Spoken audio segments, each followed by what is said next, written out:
झारखंड, पश्चिम बंगाल और उड़ीसा के सीमावर्ती जंगलों में दशकों से सक्रिय नक्सली आंदोलन के कई चेहरे सामने आए, लेकिन उनमें से एक नाम जो लगातार चर्चा में बना रहा वह है मिसिर बेसरा। उसे माओवादी संगठन का एक रणनीतिज्ञ और जमीनी स्तर पर प्रभावशाली नेता माना जाता रहा है, जिसने अपने विचारों और कार्रवाइयों से सुरक्षा एजेंसियों के लिए बड़ी चुनौती खड़ी की। हाल के दिनों में सारंडा के घने जंगलों में सुरक्षा बलों और माओवादियों के बीच बड़ी मुठभेड़ देखने को मिली, जिसमें यह दावा किया गया है मिसिर बेसरा को सुरक्षा बलों ने चारों ओर से घेरने की कोशिश की, मगर 3 दिन के लगातार ऑपरेशन के बावजूद वो वहां बचकर भाग निकला। आज इस वीडियो में बात करेंगे किस लोकेशन में पूरी मुठभेड़ देखने को मिली और क्या कुछ सुरक्षा बलों के हाथ लगे। इसी बीच एक सवाल भी खड़ा हो रहा है कि क्या मिसिर बेसरा को अपनी बातों को रखने का मौका देना चाहिए या फिर सुरक्षा बलों की कार्रवाइयां ही उसकी अंतिम पड़ाव है। सबसे पहले मैप के माध्यम से देखते हैं सारंडा के उस इलाके को जहां हाल के दिनों में मुठभेड़ देखने को मिली। मैप के माध्यम से मैं आपको दिखा रहा हूं उस बाबू डेरा वाले इलाके को जहां पर माओवादियों ने अपना सुरक्षित ठिकाना बनाकर रखा।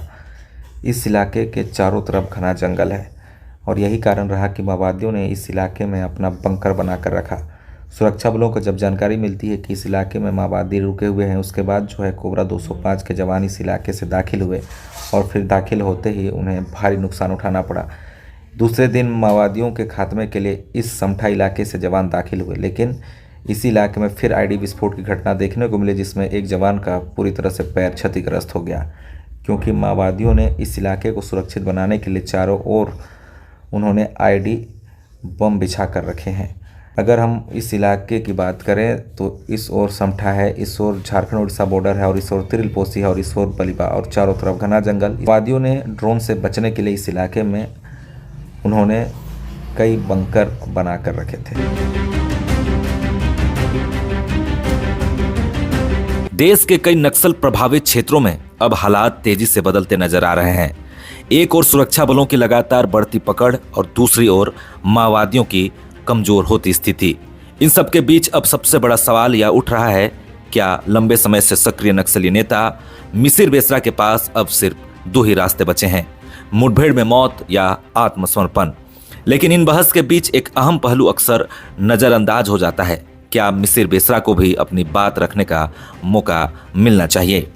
कई वर्षों से सहस्त्र संघर्ष में सक्रिय रहे मिसिर बेसरा न केवल एक नाम है, बल्कि उस विचारधारा और संघर्ष के प्रतीक भी हैं जिसने दशकों तक देश के कई हिस्सों में अपनी पकड़ बनाकर रखी।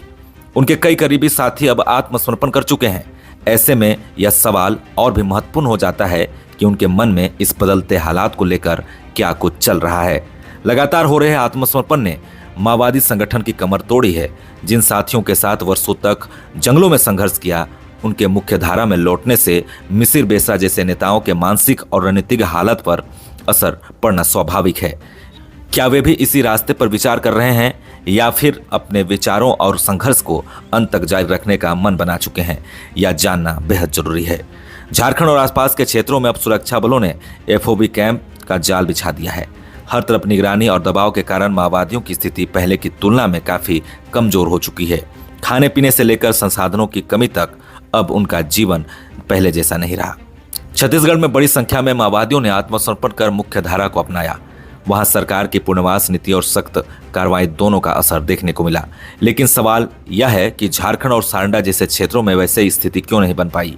क्या यहाँ के माओवादी आत्मसमर्पण को कमजोरी मानते हैं या फिर उन्हें व्यवस्था पर भरोसा नहीं।